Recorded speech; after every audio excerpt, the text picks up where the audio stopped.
চাবুকের চামড়াটা যদি আমার গায়ে এসে একবার লাগে, তাহলে কিন্তু আর সবার সামনে ওই চাবুক দিয়ে চাপকে আমি আপনার সব চামড়া গুটিয়ে নেব। কি বললি? আমার স্বামীর মঙ্গলের জন্য, আমার সংসারের মঙ্গলের জন্য কাল ভোরে সূর্য ওঠার সঙ্গে সঙ্গে তুই চিরদিনের মতন এই গ্রাম ছেড়ে চলে যাবি। দেখুন আপনার মেয়ের কাণ্ড দেখুন। আপনার মেয়ে ভেবেছে নাকি পেয়ারাও চুরি করবে আবার মালিকও মারবে? যা ইচ্ছে তাই করবে? এটা মগের মুল্লুক। ও এর আগেও আমার বাগানের, শুধু আমার বাগানের কেন, এর ওর বাগানের অনেক ক্ষতি করেছে। ওই তো সেদিন ওর ছোট বোনটা আমার জবা গাছ থেকে ফুল ছিঁড়েছিল বলে রাগ করে ওকে না দুটো চড়ই মেরেছিল। এমন পাজি মেয়ে রাতের অন্ধকারে বেড়া টপকে এসে আমার জবা গাছটাকে এবারে গোড়া থেকে কেটে দিয়ে গেছে।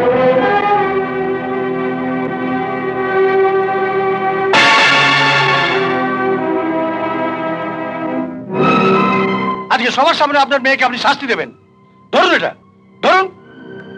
কি হলো? ধরুন।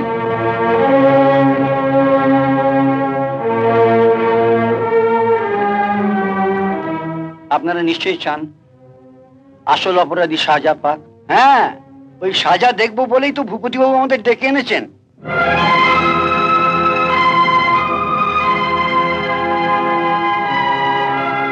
চাবুক যদি মারতে হয় তো আমায় মারুন স্যার। সত্যিকারের অপরাধী তো আমি। আপনি? হ্যাঁ, ওকে তো দোষী আমি তৈরি করেছি। ছোটবেলা থেকে যাকে এতটুকু ভালোবাসতে পারিনি তাকে আর চাবুক মারবো কোন অধিকারে বলুন? ও যখন 3 বছর বয়স তখন ওর মা মারা গেল। আপনারা আমি বলেছিলেন আরেকটা বিয়ে করুন, নইলে ওকে কে বাঁচাবে?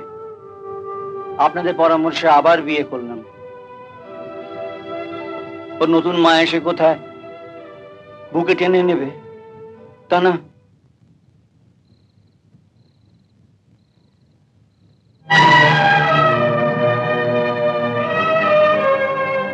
ওঠ, ওঠ বলছি, ওঠ ওঠ। কি হলো? ঘুমোচ্ছিল? ওকে তুললে কেন? ওকে না তুললে আমি শোবো কোথায়? কেন?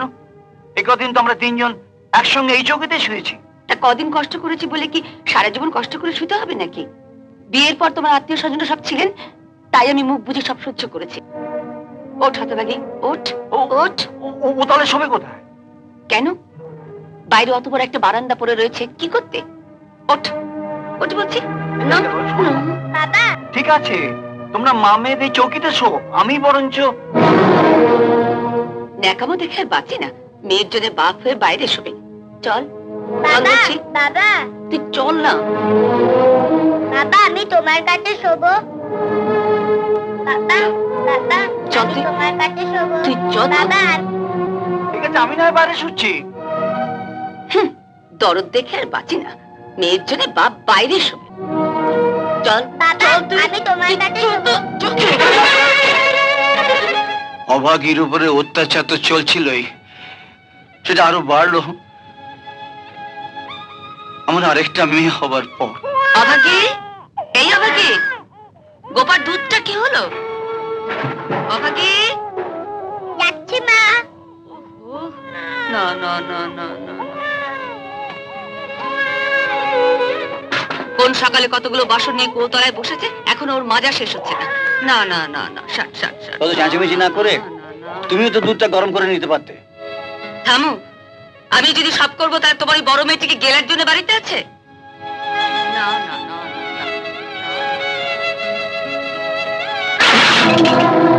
হায় হায় হায় হায়, আমার সব ভেঙে ফেললো, আমার সব ভেঙে ফেললো। ওহো, চারি মেয়ে আমার সর্বনাশ করে দিল। আমার একদম হায় হায়, কি সর্বনাশী মেয়ে। নতুন কাপটাকে তুই ভাঙলি, তোর হাড় গোড়াকে আমি ভাঙবো। ওঠ, ওঠ বলছি, ওঠ ওঠ ওঠ। তোকে দুধ আনতে বলেছি বলে তেজ করে সমস্ত বাসনগুলো ফেললি। তোকে মেরে শেষ করবো। তুই কি ভেবেছিস আমি মেরে শেষ করবো?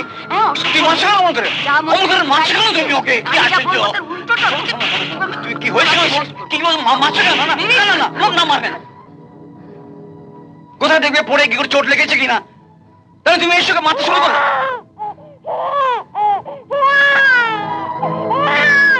এই মুখ পুরীকে বাঁচাবার জন্য তুমি নিজের মেয়েকে ওই ধুলো শুয়ে রাখলে।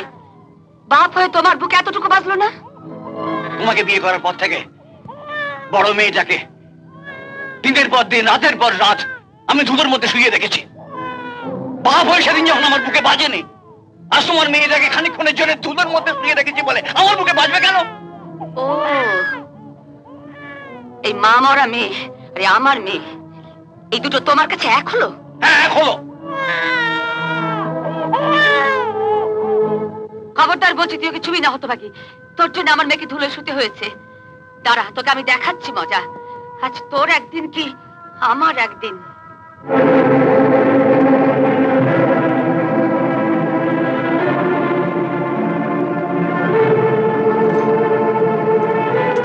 চল চল বলছি, চল ওঠ। আয়, আয়, তোকে আজ আমি মেরেই ফেলবো। তোকে আজ আমি মেরেই ফেলবো। তুই কি মানছি কেন বলছো? ভেবেছিস নাকি? শোনো শোনো, আমার কথা শোনো। আমি মেরেই ফেলবো। বলছো? হ্যাঁ, না, মারবে না। তুই মারো একদম। মরুক, ও না মরলে আমার মেয়ে বাঁচবে না। বেরো বেরো হতভাগী এই বাড়ি থেকে। ফের যদি এ বাড়িতে ঢুকেছিস, তোর ঠ্যাং আমি খোঁড়া করে দেবো। বেরো।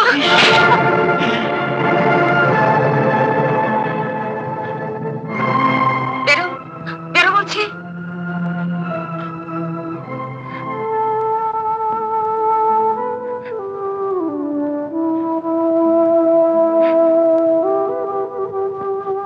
ওকে দোষী কে তৈরি করেছে? তার শাস্তিটা পাওয়া উচিত। এটা আপনাদের বাপ মেয়ের ব্যাপার। ওকে কে দোষী তৈরি করেছে তা আমার দেখার দরকার নেই। ও আমার মালিকে মেরেছে, শাস্তি ওকে আজ পেতেই হবে। দিন, আপনার যেমন খুশি ওকে সাজা দিন। আপনার মেয়ে কোথায়? এখানে নাচ হচ্ছে, চল তোকে সেক্রেটারি বাবু ডাকছে। সেক্রেটারি বাবুকে এখানে পাঠিয়ে দাও। বাদরওয়ালা আর একটা বাদর দরকার। আজ তোর হবে। সেক্রেটারি বাবু তোর বাবাকে আটকে রেখেছে, তুই না গেলে তোর বাবাকে ছাড়বে না বলছে। আটকে রেখেছে? দাঁড়াও, ওদের পোশাকটা ছেড়ে দিয়ে যাচ্ছি। এই চল, ওকে ছাড়বো না।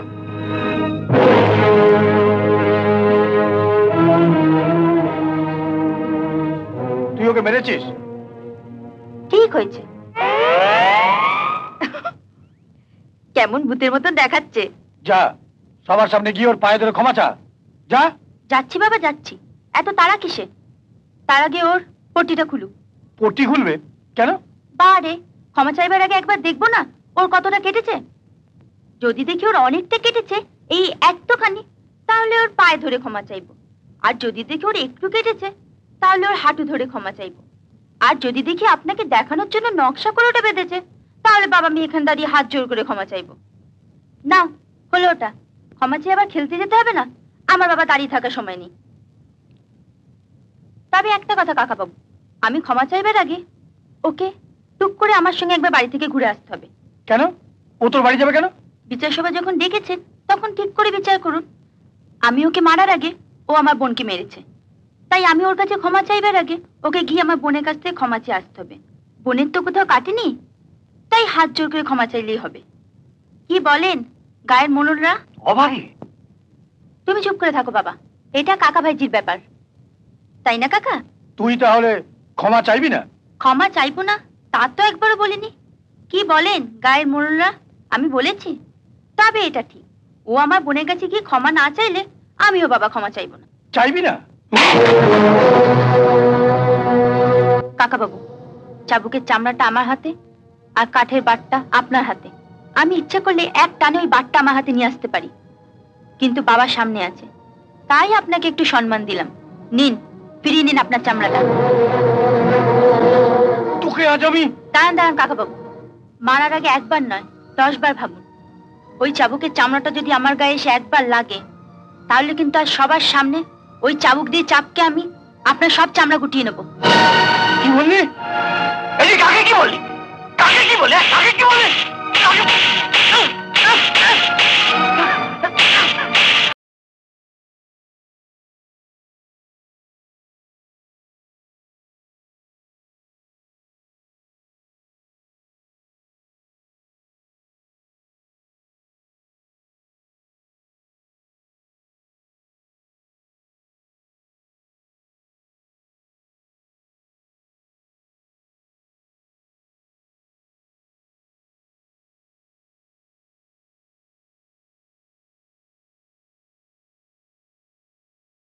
বাগান থেকে পেয়ারা চুরি করে আমাকেই চোখ রাঙানো?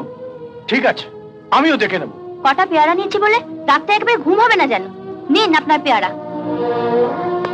আমাকে আমাকে আমার কি করছিস তুই? কি হচ্ছে?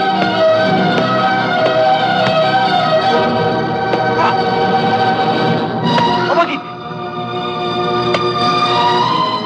আমাকে আমাকে শোন।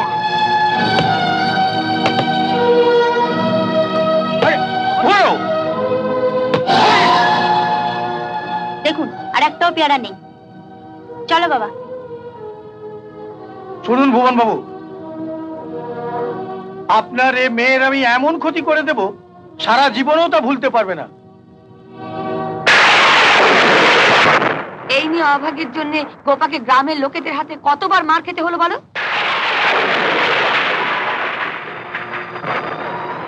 দিদির কোনো দোষ নেই মা, আমি দিদিকে বলেছিলাম পেয়ারা খাবো। তুই চুপ কর। ওর সঙ্গে থেকে থেকে তুইও শেষকালে একটা চোর তৈরি হবি। না না, আজ আমি কোনো কথা শুনবো না। ওই হতভাগীর জন্য তুমি জ্বরে বাস করে কুবিরের সঙ্গে বিবাদ করছো। ওর ক্ষতি করতে না পারো, সেক্রেটারি বাবু তো তোমার ক্ষতি করতে পারে। নতুন করে উনি আমার কি ক্ষতি করবেন? ক্ষতি যা করা তা তো উনি করেই দিয়েছেন। ওর কথা মতোই তো আমি তোমাকে বিয়ে করেছি। কি কি বললে তুমি? আমাকে বিয়ে করে তোমার কোন ক্ষতিটা হয়েছে শুনি? ছোট বউ, আমি মাস্টার, ছাত্রদের অঙ্ক শেখাই। জীবনে ক্ষতিটা যদি লাভ ক্ষতির অঙ্কের মতো খাতায় কষে বোঝানো যেত, তাহলে এখনই আমি তোমাকে বুঝিয়ে দিতে পারতাম যে তুমি আমার জীবনে কত বড় ক্ষতি করেছ। ঠিক আছে, আমি যদি তোমার জীবনের ক্ষতি করে থাকি, তাহলে আমি আমার মেয়ের মাথায় হাত রেখে দিব্যি করছি, কাল ভোরে ওকে নিয়ে আমার দাদার কাছে চলে যাব। না ছোট মা, আমার জন্য তুমি। খবরদার পোড়ার মুখে আমাকে তুই মা বলে ডাকবি না। আমি বলছি ডাকবি না। তোর মতো মেয়ের মা হবার যোগ্যতা তো ছোট ভাই নেই। ওকে মা বলে ডেকে তুই তোর মরা মায়ের আত্মাকে কষ্ট দিস না। কি কি বললে তুমি? তোমাকে কোনোদিন মা বলে ডাকবো। তুমি শুধু তোমার দিব্যিটা ফিরিয়ে নাও, গোপার মাথায় হাত রেখে বলো বাবাকে ছেড়ে তুমি কোনোদিন যাবে না। আমার মেয়ের মাথায় হাত রেখে যে দিব্যি আমি কেটেছি তা আমি ফিরিয়ে নিতে পারি যদি তুই তোর বাবার মাথায় হাত রেখে একটা দিব্যি কাটিস। বলো কি দিব্যি কাটতে হবে? আমি কাটবো। আগে গিয়ে বাবার মাথায় হাত দে। না না, আমার মাথায় হাত দিয়ে তোমার কথা মতো ও কোনো দিব্যি কাটবে না। তার মানে তুমি চাইছো গোপাকে নিয়ে কালে আমি এখান থেকে চলে যাই? ওকে আমি দিব্যি কাটতে দেব না। তাহলে যদি তোমার মনে হয় তোমার চলে যাওয়া উচিত, তুমি চলে যেতে পারো। না, মা যাবে না, আমি দিব্যি কাটবো। না না বাবা, ছোট মা তো জানি যার মাথায় হাত দিয়ে দিব্যি কাটবো সে দিব্যি রাখতে না পারলে ক্ষতিটা তারই হবে। ছোট মা নিশ্চয় এমন কোনো দিব্যি কাটতে বলবে না যাতে তোমার কোনো ক্ষতি হয়। বলো কি দিব্যি কাটতে হবে? বাবার মাথায় হাত রেখে আমি যে দিব্যি কাটবো, পৃথিবী টলে গেলে সে দিব্যি আমার টলবে না। যা তোর বাবার মাথায় হাত রেখে বল, আমার গোপার মঙ্গলের জন্যে, আমার স্বামীর মঙ্গলের জন্যে, আমার সংসারের মঙ্গলের জন্যে কাল ভোরে সূর্য ওঠার সঙ্গে সঙ্গে তুই চিরদিনের মতন এই গ্রাম ছেড়ে চলে যাবি।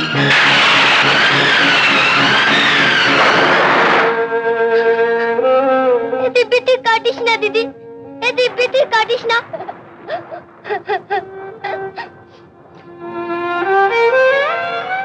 ছোট মা, আমি তোমায় কথা দিলাম কাল সূর্য ওঠার পর এই গায়ে কেউ কোনোদিনও আমাকে আর দেখবে না, কোনোদিনও আমাকে আর দেখবে না।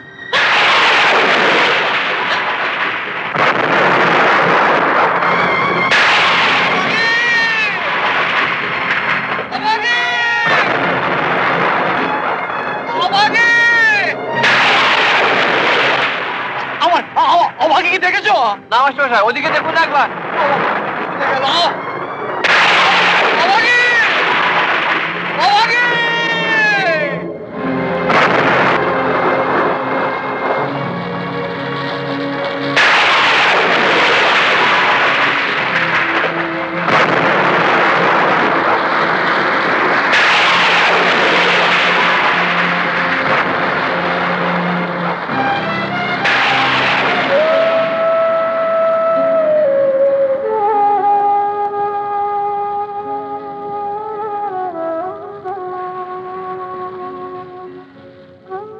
বাবা,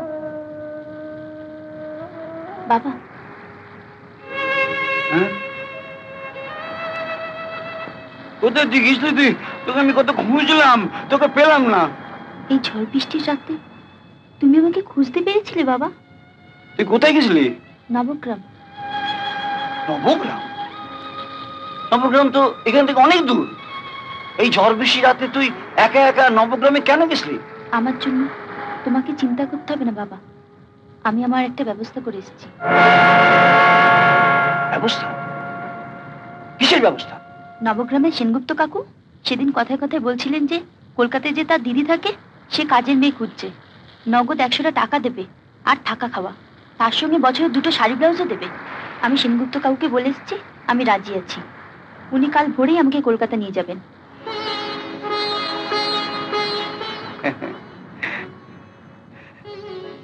শোনো না বাবা, খাওয়া দাওয়া আর শাড়ি ব্লাউজ পেলে আমার তো নগদ টাকার দরকার নেই, তাই আমি সেনগুপ্ত কাকুকে বলেছি প্রত্যেক মাসে মাইনেটা 1 তারিখে এসে তোমার হাতে তুলে দিয়ে যাবে। তোমার মাথায় হাত দিয়ে আমাকে দিব্যি কাটতে না দিল, আমার মাথায় হাত দিয়ে তুমি দিব্যি দিয়ে বলো ওই টাকাটা পেলে তুমি রাতে টিউশনিটা ছেড়ে দেবে। আমি জানি বাবা, রাতের টিউশনটা করতে তোমার মন চায় না, শরীরও দেয় না, তবু তুমি করো। নাও দিব্যি কাটো।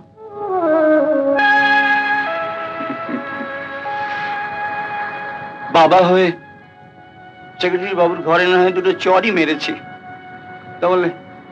তাহলে তুই আমার উপর রাগ করে? অভিমান নয় বাবা, আমি তো ছোটবেলা থেকেই দেখছি আমার জন্য ছোট মার কাছে তোমাকে কত কথা শুনতে হয়। তুমি আজ আমার উপর রাগ করে সেক্রেটারি বাবুর ঘরে মনে মনে অনেক কাল ধরে চেপে রাখা একটা সত্যি কথা বলে ফেলেছো বাবা। সত্যি তো, মা যখন চলেই গেল তখন আমাকে সঙ্গে নিয়ে গেল না কেন? না না না না, ওটা আমার মনের কথা না ভাই, ওটা আমার মনের কথা নয়। তুই বলেছিলি না তোর মাথায় হাত দিতে, এই আমি তোর মাথায় হাত দিচ্ছি, হাত দিয়ে বলছি ওটা আমার মনের কথা নয়, ওটা অসহায় বাবার কান্না কথা হয়ে বেরিয়ে এসেছে। আমি তবে জিনিসপত্র গুছিয়ে নি, সেনগুপ্ত কাকু কাল ভোর রাতেই আমাকে নিতে আসবেন। না, তুই ওনার সঙ্গে যাবি না। আমি আমার মরা মায়ের নামে দিব্যি কেটেছি, আমাকে যে যেতেই হবে বাবা। যাবি? মরা মায়ের দিব্যি যখন কেটেছিস তখন নিশ্চয়ই যাবি, তবে সেনগুপ্ত কাকুর সঙ্গে নয়, আমার সঙ্গে যাবি। তুমি কোথায় নিয়ে যাবে? কলকাতা আমার এক ছাত্র আছে, আমায় খুব ভক্তি শ্রদ্ধা করতো, আমি তোকে তার বাড়িতে রেখে আসবো। এমন আরো অনেক ভিডিও দেখতে এই চ্যানেলটি সাবস্ক্রাইব করে নিন এবং পাশের বেল আইকনটি প্রেস করে দিন।